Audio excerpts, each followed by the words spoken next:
Did you know the right M1 finance pie setup could be the key to simplifying your entire dividend-focused investment strategy and automating your path to passive income?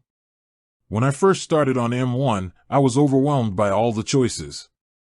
I wanted a portfolio that generated consistent income without constant fiddling. The beauty of M1 is its pie system. It lets you set your target allocations once, and then the platform automatically handles the buying and rebalancing. For dividend investing, I've found a few core setups that work incredibly well, depending on your goal: dividend growth, high yield, and a blended approach. 1. The dividend growth pie. This is my favorite setup for a long-term retirement or wealth-building account, like a Roth IRA.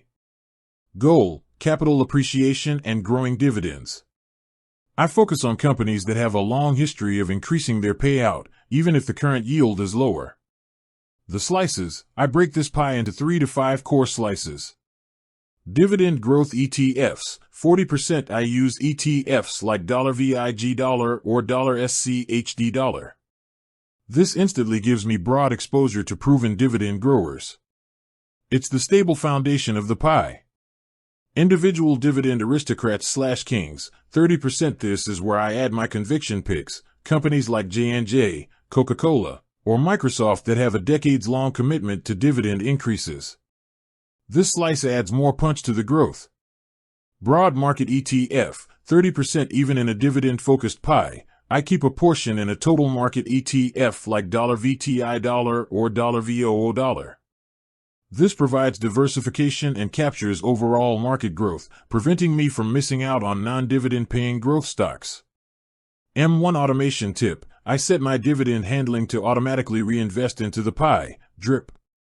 M1's dynamic rebalancing then directs that new dividend cash toward my underweight slices, maintaining my target percentages and turbocharging compounding.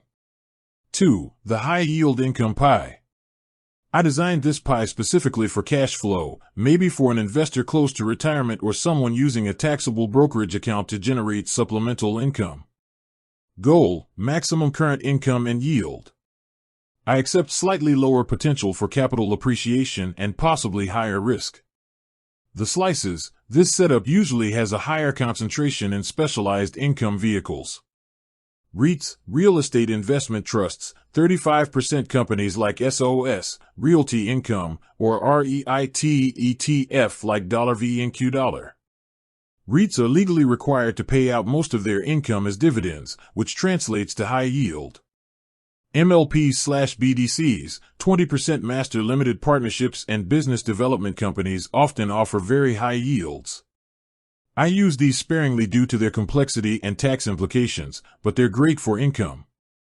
High-yield dividend ETFs, 30%. This is for diversification across many high-payout stocks, using an ETF like $VYM or $HDV. Fixed income/bond ETFs, 15%. Adding some bond exposure here, like $BND, helps smooth out the higher volatility of high-yield stocks. M1 automation tip: for this pie, I change the dividend handling to sweep the cash to my M1 high-yield cash account. This makes the dividend income immediately accessible to me as cash flow, instead of automatically reinvesting. My personal blended setup.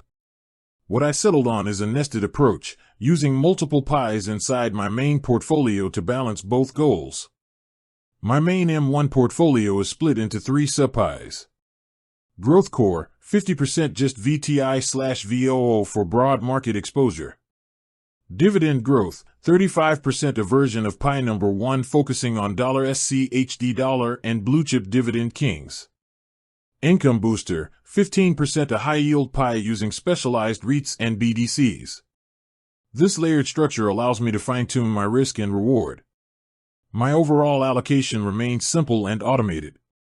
I deposit money, and M1 does the rest, funneling funds into the underweight slices across all 3 pies. I sleep well knowing my portfolio is constantly rebalancing itself toward my set targets.